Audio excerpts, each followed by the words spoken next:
Welcome to our YouTube portal Structures REG. This is Manish Kumar Das. So last class में हम लोग RCC में first module को डिस्कस कर रहे थे. आज भी फर्स्ट मॉड्यूल को डिस्कस करेंगे. तो आप लोग कॉपी पेन लेके बैठ जाइएगा ताकि कोई भी छोटा से छोटा पॉइंट को आप लोग लिखते जाइएगा. बिकॉज हम लोग को 20 डेज़ के अंदर सिलेबस को कंप्लीट करना है क्रैश कोर्स के माध्यम से.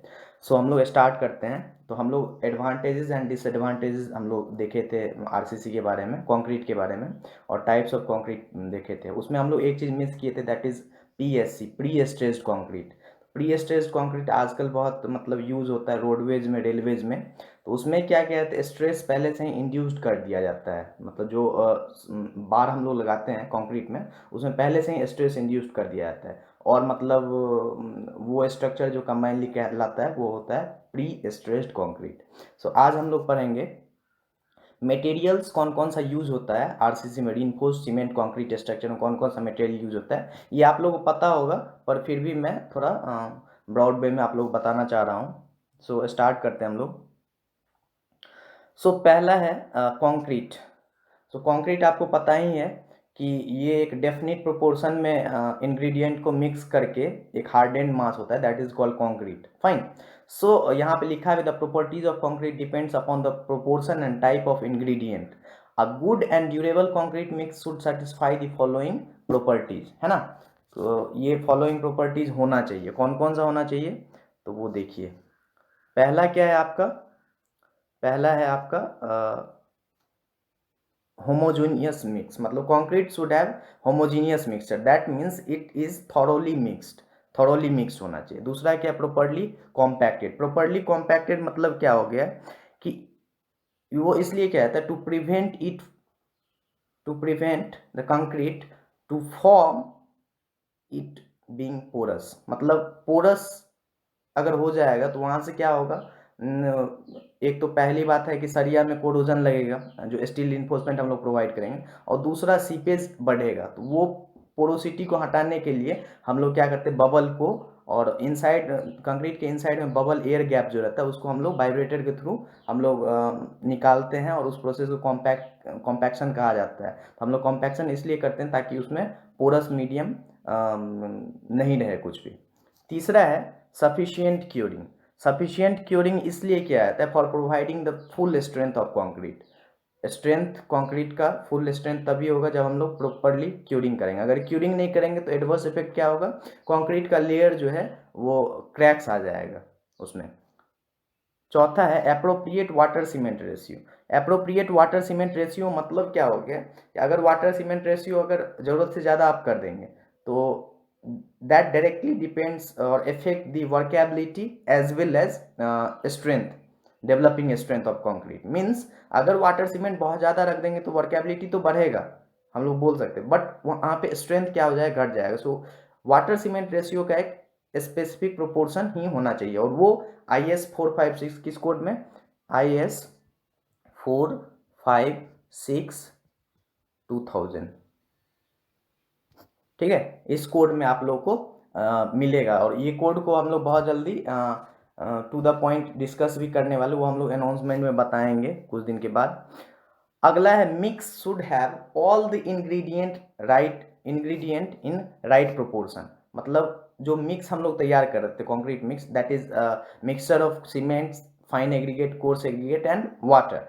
इसको हम लोग जो मिक्स तैयार करेंगे, जो हम लोग कंक्रीट फॉर्म करेंगे, तो वो जो होना चाहिए वो राइट प्रोपोर्शन में होना चाहिए, ठीक है. वो भी कोड में दिया हुआ है. M20 के लिए M5 7.5 10 20 तक के लिए दिया हुआ है, और 20 से एबव जाते हैं तो हम लोग मिक्स डिज़ाइन के क्राइटेरिया को फॉलो करना पड़ता है. अब जब वाटर मिक्स करते हैं तो उसमें आपको देखना होगा, उसमें क्या देखना होगा कि water is free from harmful organic substances. Harmful organic substances free अगर नहीं होगा तो उसका क्या एडवर्स इफेक्ट होगा, वो सीमेंट जो था केमिकल कॉम्पाउंड है, तो उसमें क्या करेगा, उसके साथ रिएक्शन करके कुछ हार्मफुल कंपाउंड बना देगा इनसाइड द कंक्रीट मिक्सचर, जो कि हमारे स्ट्रक्चर को उतना ड्यूरेबल नहीं बना पाएगा और इफेक्ट करेगा, ठीक है. अगला क्या है हम लोग का अगला है आपको use hard durable and properly graded aggregate. अब एग्रीगेट के बारे में भी IS 456-2000 में लिखा गया है कि मिनिमम ग्रेड जो होना चाहिए 20 mm का, सॉरी मोस्ट प्रेफरेबल जो होता है वो 20 mm साइज के एग्रीगेट को हम लोग generally most of the construction work में we are going to use 20 mm aggregate in most construction work. ठीक है। और अगला क्या, use good quality of cement. Cement are of various quality, तो सीमेंट का ग्रेड भी बहुत सारा है, वो हम लोग अभी कुछ देर में डिस्कस करने वाले हैं। तो उसमें गुड क्वालिटी ऑफ सीमेंट का यूज़ करते हैं। और आपको पता है कि सीमेंट का टेस्ट जो होता है फिजिकल टेस्ट वो बहुत इजी है। अगर आप बैग में सीमेंट का बैग जो रहता है 50 kg का, उसमें आप अपना हैंड को अंदर डालेंगे तो वो आपको एकदम ठंडा फील करवाएगा, तो वो एक प्रॉपर्टी होता है। दूसरा, सीमेंट के लम्प्स को, सीमेंट के पार्टिकल्स को ऐसे देखेंगे तो वो एकदम फाइनली डिवाइडेड रहता है। और तीसरा होता है उसमें आप हाथ डालिएगा तो उसमें लम्प्स कुछ नहीं हो। लम्प्स मतलब वो लाइक छोटा छोटा चिप्स टाइप का नहीं हो, जो कि मॉइस्चर से एटमॉस्फेयर लेके वो बन जाता है, वो नहीं होना चाहिए, लम्प से फ्री होना चाहिए। और अगर अगला भी फिजिकल टेस्ट है, जैसे आप सीमेंट्स के कुछ अमाउंट को हाथ में लेके उसको पानी में फेंकेंगे तो वो डायरेक्ट फ्लोट करना चाहिए, सेटल नहीं होना चाहिए। अगर डायरेक्ट सेटल हो गया तो वो अच्छा क्वालिटी ऑफ सीमेंट नहीं होता है। ओके, सो अब हम लोग स्टार्ट करते हैं फिर अगला heading, that is grade of concrete. क्या है? Grade of concrete. Grade of concrete. So grade of concrete as per IS 456-2000, grade of concrete is divided into 15 types. कितना टाइप्स में? 15 टाइप्स में। और ये आपको मैं बता देना चाहता हूँ कि IS कोड जो है, अभी जो मैं बोला IS 456-2000, उसका टेबल नंबर कितना में आपको मिल जाएगा? टेबल नंबर 1.1 में। कितना में? 1.1 में ये चीज़ आपको, ये टेबल मिल जाएगा। तो मैं कोड का भी समराइज करके आपको दे रहा हूँ। और फर्स्ट मे को एक अनाउंसमेंट करूंगा जो कि बहुत ही अच्छा होगा सभी स्टूडेंट के लिए जो जुड़े हैं, जो जुड़ेंगे बाद में, क्योंकि हम लोग वहाँ पे IS कोड से रिलेटेड कुछ अनाउंसमेंट करेंगे और कुछ कॉम्पिटिटिव एग्जामिनेशन के लिए कोर्स के बारे में भी अनाउंसमेंट करेंगे, तो उसको हम लोग सेपरेट में देखेंगे। सो स्टार्ट करते हैं। जनरली 15 ग्रुप में डिवाइड किया, और ये जो डिवीजन जो है ये 3 ग्रुप में उसको सब डिवाइड किया गया। Ordinary grade concrete, standard grade concrete and third one is high strength concrete. Ordinary grade concrete कहाँ से कहाँ तक होता है? M10 से M20 तक। M10 से आप देख सकते हैं, M10 से M20 तक ऑर्डिनरी ग्रेड कंक्रीट। उसके बाद स्टैंडर्ड ग्रेड कंक्रीट M25 से M55 तक। और उसके बाद जो है आपका हाई स्ट्रेंथ कंक्रीट जो है वो है आपका M60 से M80 तक, राइट। अब आपको क्या करना है, ये M10 जो दिख रहा है यहाँ पे, M10 दिख रहा है, न्यूमेरिक वैल्यू दिख रहा है, वही होता है। यहाँ पे देखिए FCK दिया 10, 15, 20, जो भी यहाँ पे न्यूमेरिक वैल्यू है as it is numeric value यहाँ पे है। तो आपको यहाँ पे ये FCK का मतलब पहले समझना हो। ये FCK क्या होता है? FCK stand for characteristic compressive strength of concrete, right. और हियर M सिग्निफाइज, ये जो M जो सिग्निफाई कर रहा है, M सिग्निफाइज मिक्स, वो मैंने नहीं लिखा है इसलिए मैं इस पे लिख रहा हूँ, आप लोग कॉपी पे नोट कर लीजिएगा। M signifies the mix and numeric value signifies the characteristic compressive strength। कौन सा? characteristic compressive strength, ठीक है, strength of concrete। फाइन, आगे हम लोग प्रोसीड करते हैं। अब बात आती है कि कैरेक्टरिस्टिक कॉम्प्रेसिव स्ट्रेंथ होता क्या है, उसको हम लोग कैसे डिफाइन करते हैं, राइट। उसको हम लोग कैसे डिफाइन करते हैं? तो characteristic compressive strength is nothing as per code, Indian standard code. और ये आपको जो डेफिनेशन है, ये डेफिनेशन आपको क्लाउज नंबर, एक मिनट, क्लाउज नंबर IS 456-2000 के क्लाउज नंबर में, क्लाउज नंबर कितना होगा आपको? 6.1 क्लाउज नंबर पे, 6.1.1 क्लाउज नंबर पे आपको ये चीज मिल जाएगा। कौन सा चीज मिलेगा आपको? Characteristics compressive strength of concrete, right. इसका मतलब क्या होता है? इसका डेफिनेशन क्या हो गया? It is the strength below which not more than 5% of test results are expected to fail. मतलब 5% फॉल, 5% ज़्यादा टेस्ट रिजल्ट जो है उससे ज़्यादा फॉल नहीं होना चाहिए, जो रिक्वायर्ड स्ट्रेंथ होता है उससे ज़्यादा। तो IS कोड फिर कुछ स्पेसिफिकेशन को स्पेसिफाई किया कि RCC के लिए मिनिमम ग्रेड कितना होना चाहिए। आपको मैं एक और चीज़ बता देना चाहता हूँ कि इस IAS कोड जो मैं जिक्र कर रहा हूँ बार बार कि अभी IAS 456 2000 रिवीजन हुआ था और इससे पहले 1984 था शायद, 1984, राइट। तो सेम चीज़ 456 2000, राइट। दो कोड था, ये पहले था, उसके बाद ये आया, है ना।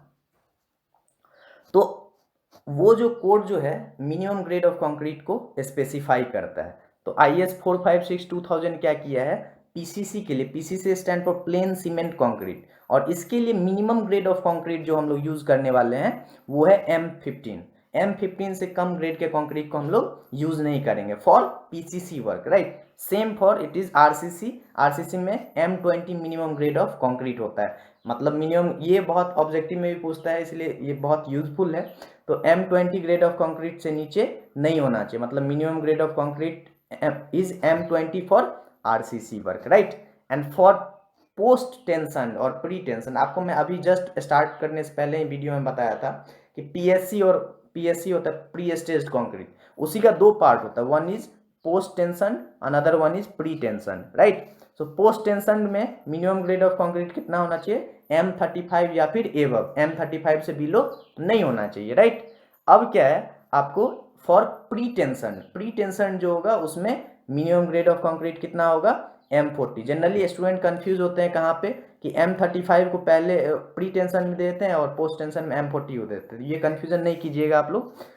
पोस्ट टेंशन के लिए M35 और प्री टेंशन के लिए M40 minimum grade of concrete है। अच्छा,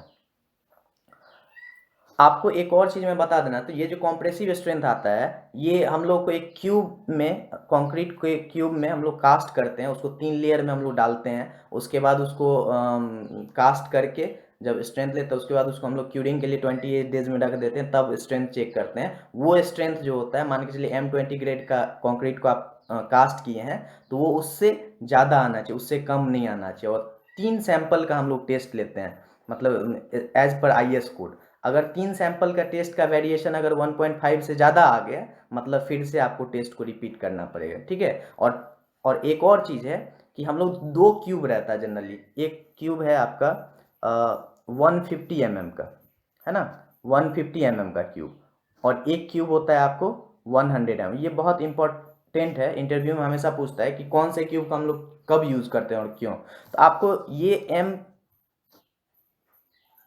क्यूब का जो है 150 mm क्यूब जो है, इसका यूज तब होता है जब आपको एक टर्म आप लोग सुने होंगे MSA। MSA stand for mean size aggregate, okay. Mean size aggregate अगर 20 mm से कम हो, कितना से, 20 mm से कम हो, तब हम लोग क्या करेंगे, 100 mm के 100 mm क्यूब का यूज करेंगे, कितना, 100 mm के क्यूब का यूज करेंगे टेस्ट के लिए, है ना।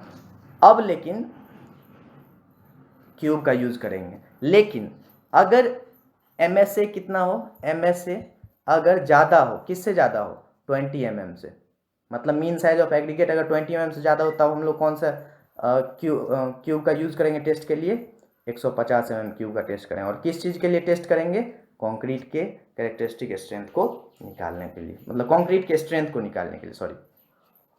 अब क्या है मेरा, अब है grade of concrete. Grade of concrete, grade of concrete हम लोग समझ लिए। Grade of cement, grade of cement आप लोगों को 33, ओपीसी का जनरली 33 ग्रेड होता है, 43 होता है और 53 होता है, राइट।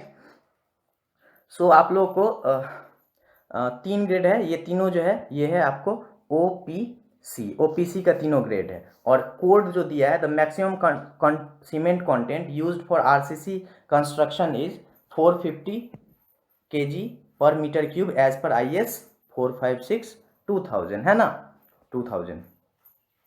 अब आप लोगों को क्या करना है, अब आप लोगों को कोड में कुछ कुछ चीज़ दिया है, उसको भी मैं बता देना चाहता हूँ आप लोगों को, ताकि आप लोगों को ठीक रहे। थोड़ा वीडियो का लेंथ थोड़ा बढ़ेगा, इसलिए घबराइएगा नहीं, बने रहिएगा, बिकॉज ये बेसिक चीज़ है। ये जो 33 ग्रेड, ये बहुत सारे कॉम्पिटिटिव एग्जामिनेशन में पूछता है कि ये 33 ग्रेड किस कोड से आता है। तो ये जो कोड है ये IS 269 है ना। ये 43 ग्रेड किस कोड से कंसर्न है, किस कोड से रिलेटेड है, तो ये है आपको IS 8 112, ये मैं as per Indian standard code में बता रहा हूँ। और ये जो 53 ग्रेड कंक्रीट है ये है आपको IS 12269, राइट। और भी सीमेंट का बहुत सारा टाइप्स है, तो अगर आपको देखना होगा तो मैं उतना अभी डील नहीं करूँगा। अगर आपको देखना होगा तो आप देख सकते हैं इसमें IS 456 2000 के clause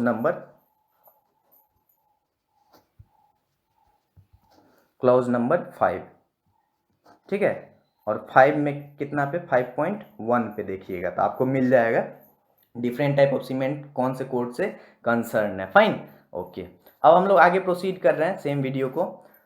application of steel as reinforcing material, steel को क्यों रिइंफोर्सिंग मटेरियल में हम लोग यूज करते हैं। और बेसिक क्वेश्चन है कि why we are using steel as a reinforced concrete, why not other material, ये क्वेश्चन आता है। कभी कभी इसी क्वेश्चन को ऐसे भी दे देगा कि आपको ऐसे भी दे देगा कि